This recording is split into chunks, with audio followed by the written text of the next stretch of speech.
Hello and welcome to this online presentation of the Community Governance Review slides, which have also been presented at a number of public events in Whitstable. My name is Matthew Archer. I'm Head of Corporate Governance at Canterbury City Council.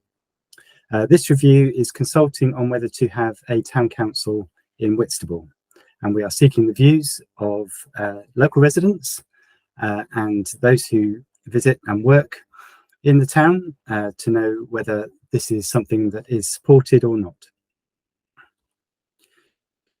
Just to provide a bit of background on why we are conducting this review, a community governance review is a formal arrangement which can either be triggered by the City Council itself or upon receipt of a petition.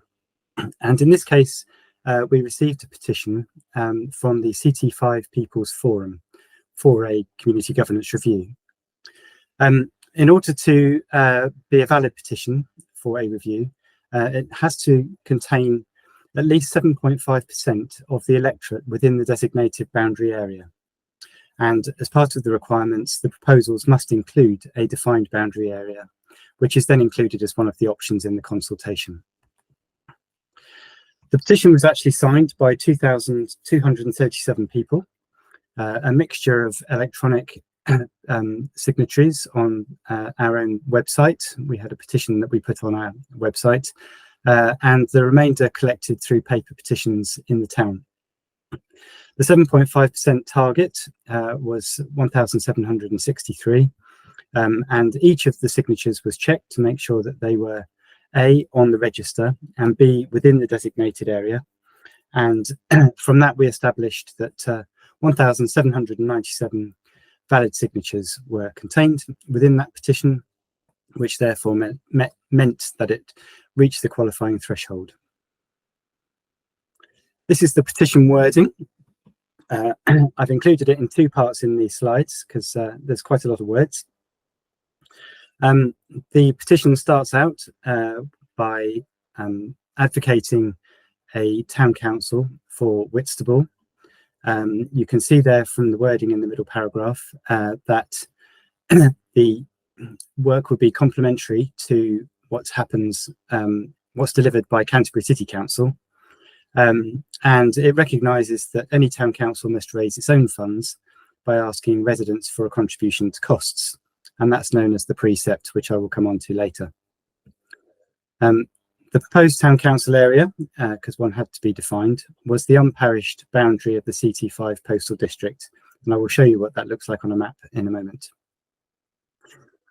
Whitstable is one of the few towns in East Kent without a town council, and it does then talk about the fact that there'll be little or no local representation if at any time in the future Canterbury City Council is absorbed into a larger unitary authority.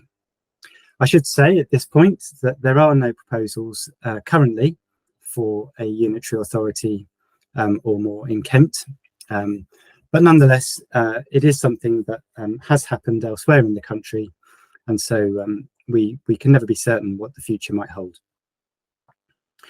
The second part of the wording was starting to make the case for a town council. This is from the petitioners. So we feel that the town is overshadowed by Canterbury City Council, feel that we are seen as a successful place, but always seem to be an afterthought in decision making. It needs an independent voice. It recognises that most other coastal towns have town councils, and it also recognises the contribution made by a large number of groups within the area. So those are opinions. They were part of the petition, and obviously that was then signed by the number of signatories that I've explained already. This is the designated area. You can see that it spans from Sea Salter and beyond on the left-hand side, across to Swale Cliff on the right-hand side, and just takes in the rural areas outside of the town towards York Cliffs, and buffers up against the parish boundaries of Chesterfield and Blean. So that's the starting point for the consultation. It doesn't mean that that's the only boundary that can be considered. So if alternative boundaries are felt to be more appropriate, then that's something that the council can consider, depending on what feedback it receives and the level of support that we might have from different areas of the town, either for or against. All of this will be analysed as part of the response to the consultation. In terms of what the council's powers are here, a community governance review is set out in law as a requirement.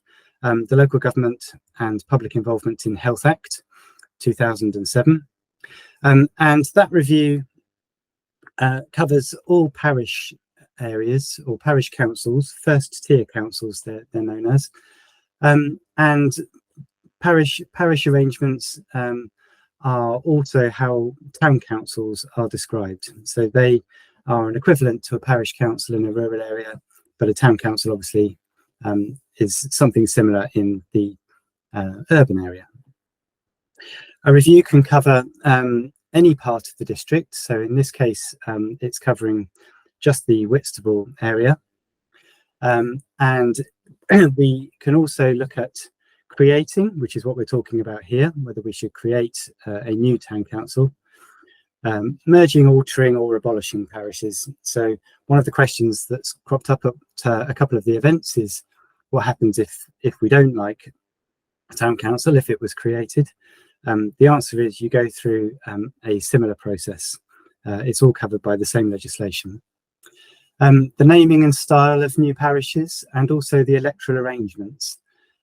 So to give you an example of how we might use the powers related to an electoral arrangement in this particular review, the last district council local elections and parish council elections were held in 2023. They're held every 4 years, so the next ones are not due until 2027. If, and I should caveat a lot of what I say with an if a new town council were created, then the suggestion at the moment with the timetable that we've put in place is that it might be possible to create that in May 2025, where elections would be held for new town councillors at the same time as the county elections.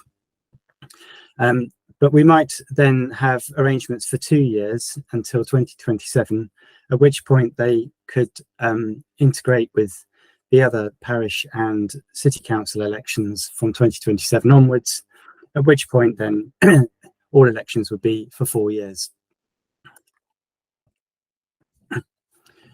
In terms of the assessment criteria, this is taken from the government guidance on community governance reviews. And these are some of the considerations that the council would have to have in making an assessment about whether to have a town council in Whitstable or not.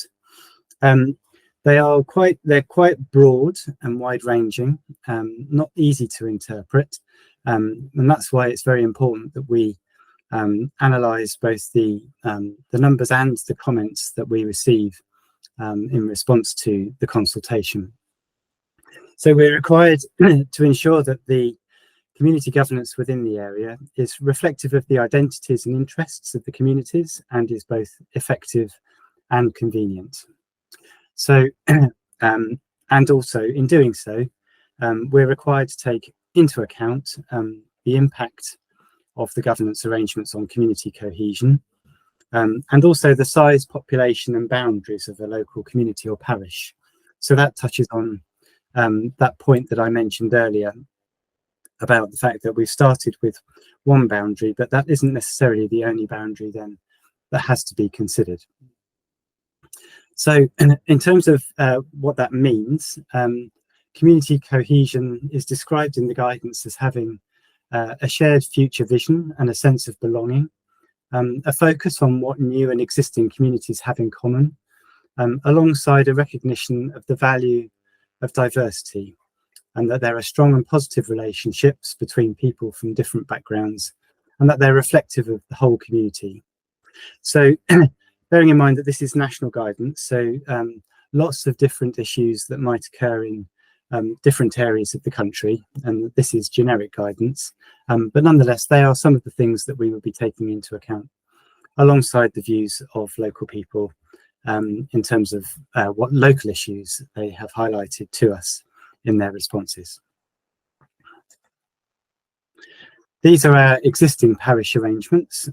We have 27 parish councils, mainly covering rural areas, and they are funded by an additional precept on the council tax. The 3 urban areas of Canterbury, Herne Bay and Whitstable are currently unparished, and that means that the services are delivered directly by the City Council, and as a result there is no additional precept in those areas. So just to explain what that means in practical terms, this is how your council tax bill is currently shared out. So you can see that the lion's share, about 3/4 of your council tax, is passed to Kent County Council for the delivery of their services. Second on the list is the police. They receive 11.6%, and the City Council actually receives just over 11% of your council tax. So in addition to that, then your parish precept is an additional charge on your council tax. The annual increases currently are varied in terms of how much the councils have the ability to actually increase those charges. So at KCC it's capped at 5%. At Canterbury City Council it's currently capped at 3%, and the town and parish councils are currently uncapped. That doesn't necessarily mean that they can charge exactly what they want. There are sort of control measures in place for large items of expenditure. So it wouldn't be true to say that it's sort of uncontrolled and only within the gift of the parish council or town council. However, there are different rules that apply in the different tiers of council. One of the questions that often crops up is how much would the town council precept be? That's quite difficult to actually put a figure on at the moment.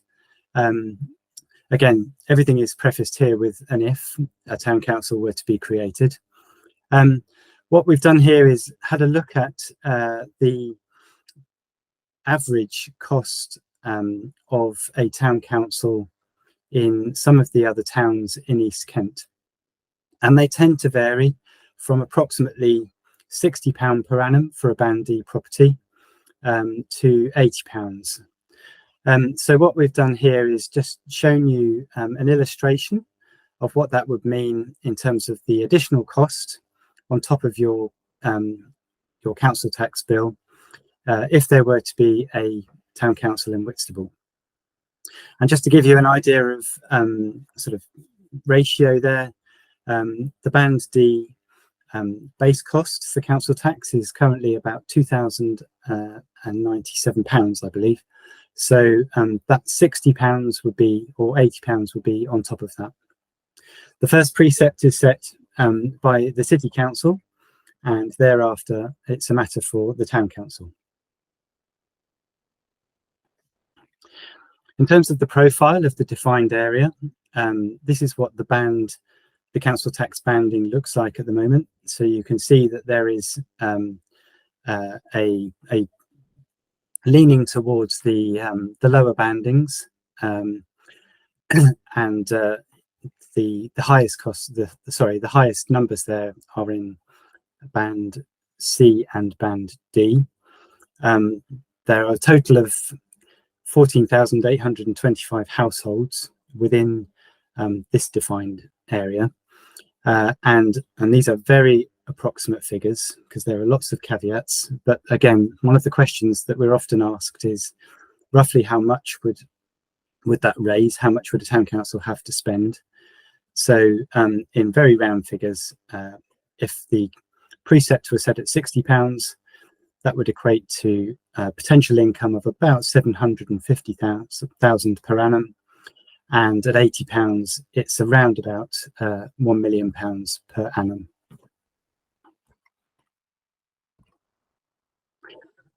As I said, there are a number of caveats to that, which make it very difficult to calculate a precise figure at this point in time.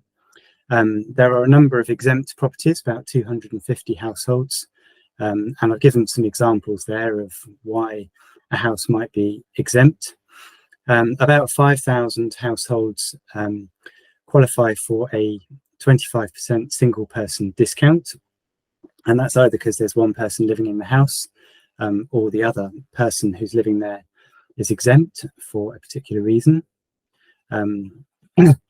The council tax support factor is quite difficult to calculate.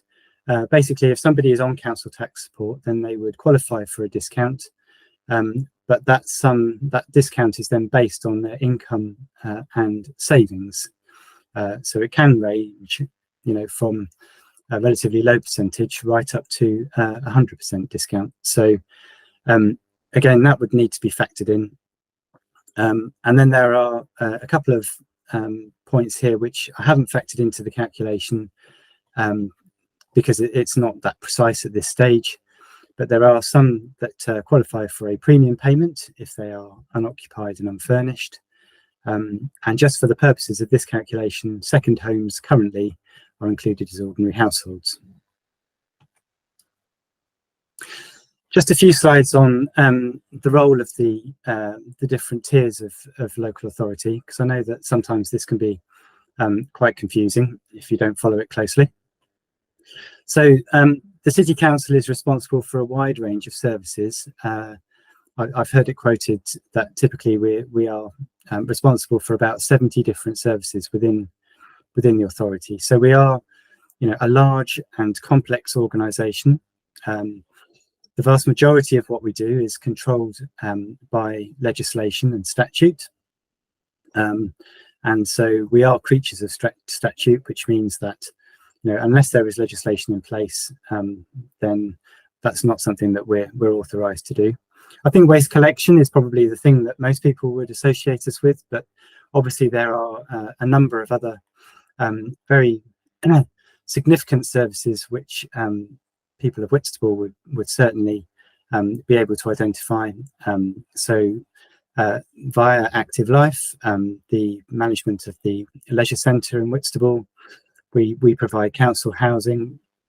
Obviously the regulatory services, there are a number of those, including planning and licensing, car parking within the town, and obviously the running of the Whitstable Harbour. Things we don't do, but Kent County Council do.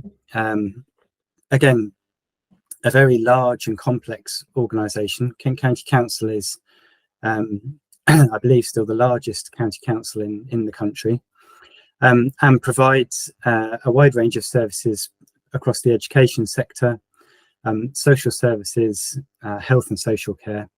And I think certainly from what we understand, a significant amount of the funding that they receive goes into those services. Obviously provides transport services, including supplements to the bus service. It looks after roads and pavements, including potholes, libraries, children and youth services, and many more besides.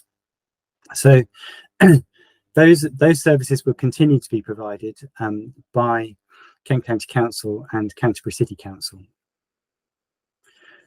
So in terms of what a town council might do, it's quite a difficult question to answer actually, because they have a very small number of statutory services, but quite wide-ranging discretionary powers. And these may well complement or enhance existing provision. One thing that I've been asked to clarify, because it came up as a question, was that this is not a return to the old Whitstable Urban District Council that would be proposed here. This is a a council that would have the same powers as a parish tier, the first tier. Whereas the old urban district council that existed before Canterbury City Council was formed back in 1974 had greater powers. So those discretionary powers are quite wide-reaching, and they can provide them either on a standalone basis or working in tandem with both the City Council and the County Council. So I've given you some examples there of the kind of things that they might provide, and there are lots of different examples if you look at town councils elsewhere that you can look at. They also have a very important influencing role, and I think this was one of the things that was said in the petition about having a local voice. So just being that focal point to provide a focus for representing local issues and the area's identity, and championing the cause of residents and local businesses. Important to say, of course, that you do have county councillors and district councillors at the moment who are providing those services for you. What this is doing is providing something in addition to complement that, whose focus would be primarily on the area of Whitstable. They would also act as a statutory consultee for planning applications. So, and that also means, just taking that one step further, they have the ability as well, a town or parish council, to create a neighbourhood plan, which would give additional safeguards and planning considerations to the council's local plan. They have the ability to lever in external funding, and again, there are examples elsewhere of how town councils have been able to use their existing funding as match funding for bids in order to generate additional funds. And obviously they have an important role in promoting cultural events and promoting civic pride for their area. So as I said, they're not a replacement for the city or the county council. They work alongside both, and they would use their money to improve the area alongside the other two councils. There is further information should you wish to look. This is the point where I would normally at the events be handing over to a representative from the Kent Association of Local Councils, who is able to talk in a bit more depth about what a town and parish council might do. But nonetheless, there is some information here. The Local Government Association published a report called A Delivery Framework to Support Parish and Town Councils that you might find of interest. I've provided a link there to the CT5 People's Forum site, because one of the questions asked at one of the events was where can we find out more about the petitioners? So their site obviously gives you more information about what they do. And there's a tab in there about town councils, which provides their vision of what a town council might do. And I've also provided a link there to Calc as well, as they're known, should you wish to look at it. And that has got a link to every town council and parish council website in Kent. Important to say, perhaps at this point, that the petitioners, their campaign is to get to this stage where we conduct a review. That doesn't necessarily mean that the people who are coordinating that petition would be involved in the town council itself. What would happen is we would have local elections, just as you would for any other parish or town council, and people can put themselves forward, and it would be dealt with in the same way as all of our other elections, and the town councillors would be elected based on your votes. Just a quick summary about the consultation process. We have sent a leaflet round to every household in the CT5 area. Unfortunately, we were unable to start that mail drop until the 22nd of January. So that meant that we publicised some of the other events through other means. We arranged for some of the leaflets to be posted in the specific areas for those events early, and my thanks to the volunteers who did that. And we also promoted them on posters and on our social media sites. So over 15,000 leaflets have been sent round to local households to make sure that everybody who's affected is aware of this review. We've written to a large number of stakeholder groups who of themselves obviously have a number of members, so we look forward to their responses. And we've publicised through social media, the newsroom, put a public notice in the local paper. We're holding 3 public events, and in addition there'll be leaflets and posters. There are also paper copies of the petition for those who can't or do not wish to submit a response online.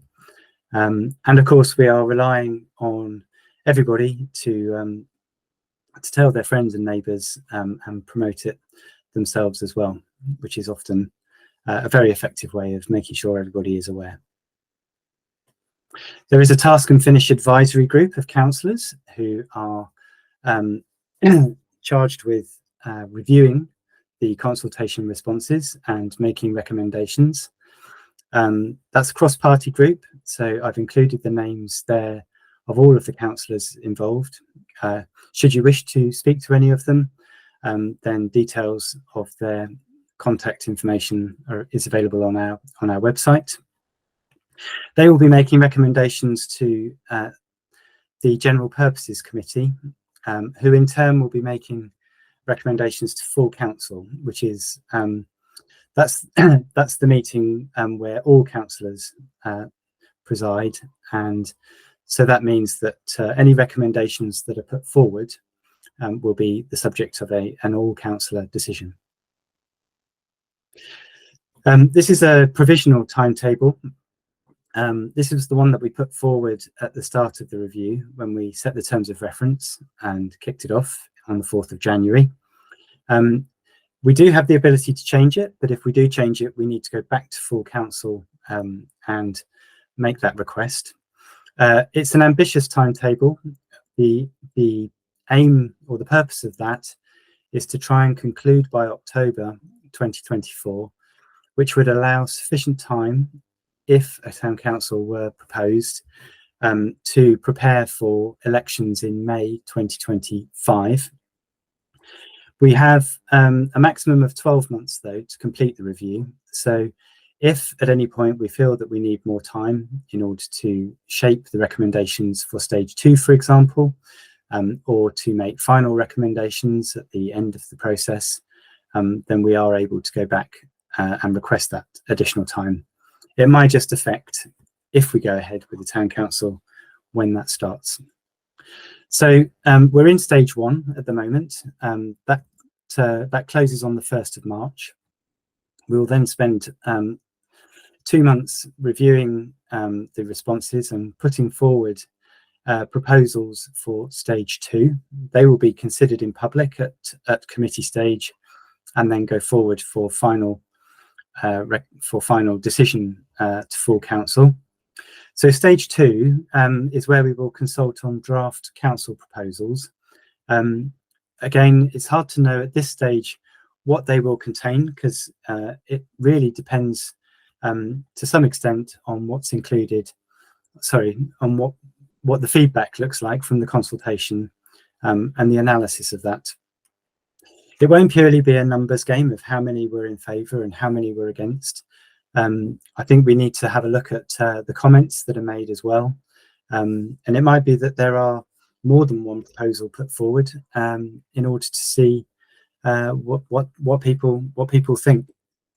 So at this stage, it's a very open consultation, just asking, what do you think about the idea of a town council in Whitstable? Is this something that you support, you don't support, or you're not sure? And then setting out your reasons why. And from that, we can assemble your comments and make suggestions for stage 2.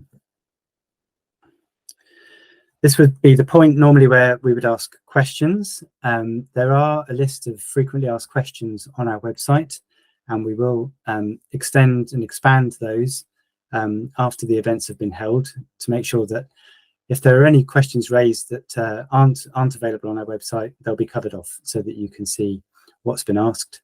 Obviously, if you have any of your own, then you can contact the City Council and we will endeavour to answer them. In terms of the responses, there are different ways that you can respond. There are there are paper copies of the survey available to you on request, and you can send a paper copy back using this free post address, which means you obviously don't then have to pay for any postage.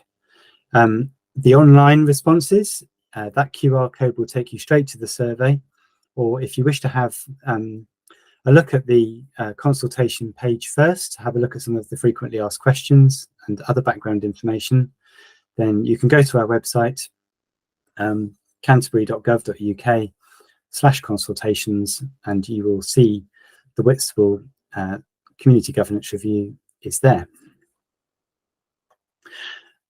So I think that's the presentation complete. I think the only other thing I was going to show you was the consultation site itself. So I don't know if this is presenting or not, so we'll see in a minute. But if you go to Consultations Community Governance Review Whitstable, you will see a copy of the map, a list of questions, a link to the questionnaire, and a link to additional questions should you wish to view them. Thank you very much for listening. I look forward to your responses, and if you have any questions, then just let me know. Thank you.